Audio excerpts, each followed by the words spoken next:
So for the second consecutive game, you're playing a team that's they're a physical team. They play smash mouth hockey. Just a thought on maybe learning from that experience against Minnesota and allowing to build on it, especially with some of your younger players. Yeah, I think anytime that you're in those situations, you're trying to get better or use the moments within those games as growth moments. Certainly we talk about them as a team, both individually to certain players, but also collectively as a team. I think as we move forward here, we should expect this type of hockey. It's conditioning us for the type of hockey that gets played in the month of May. Jay, you've got a real good handle on numbers. I mean, the team's got just the 7 goals in the last 4 games after scoring. Does that just happen where you go through little, or were there certain things that aren't happening in your game to create more offensively? Well, I do think as the league narrows here and as things, the light at the end of the tunnel of the end of the season heading into the playoffs, I think teams play a little bit tighter. So you have to understand the type of hockey that's being played.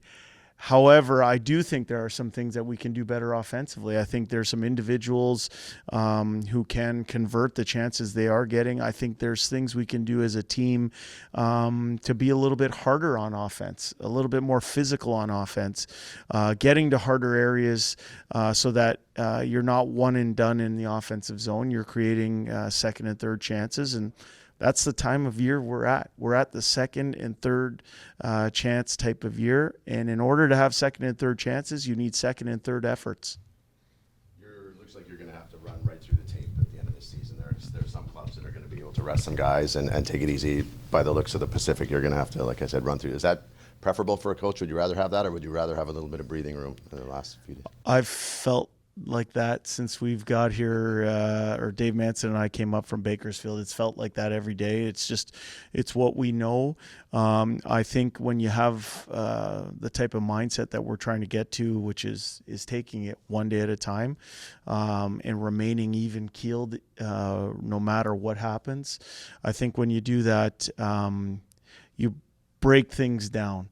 You're not worried about the big picture, so to speak. You're worried about what it's immediately in front of you, and we're doing what we know here. And if that's the way it plays out, that's the way it plays out. Smith tonight?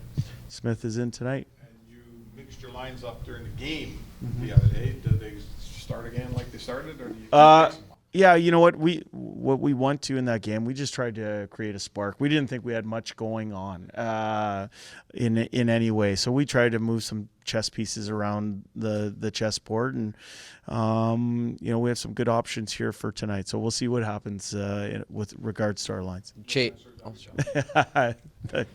Jay, in your now a little bit more extended period of time of being around Mike Smith, what's he like in the locker room? We always hear about the leadership and how fiery he is, but what's he like in your eyes? Yeah, I actually had a little bit of an experience with Mike at the 2015 World Championship, so we've won together. I have a good understanding of what he brings. First of all, forget the off-ice stuff. On the ice, I think he's a goaltender that inspires confidence in his team, especially when he's feeling at his best and at the top of his game.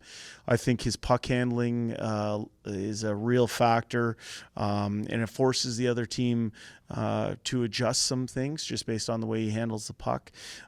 He's put a lot of work in here recently to feel good at the right time of year. As a person off the ice, what people don't get to see is his leadership ability. He's somebody who's a presence in every room that he walks in, and he's not afraid to share his opinion. And I think that comes from a personal confidence that he has. He's earned the right to feel that way just based on his career in the National Hockey League and all the work that he puts in. So I'm glad that he's on our team. You talked about sharing his opinion, not afraid to do that. Does that instill a sense of accountability throughout the room? Sure, accountability, but also I think he's sharing his experiences. And we have some people of that caliber on our team, some people with some great experiences. Duncan Keith's another person that comes to mind. These are men who are still inspired to help lead others get to where they want to get to, and we're thankful they're on our team.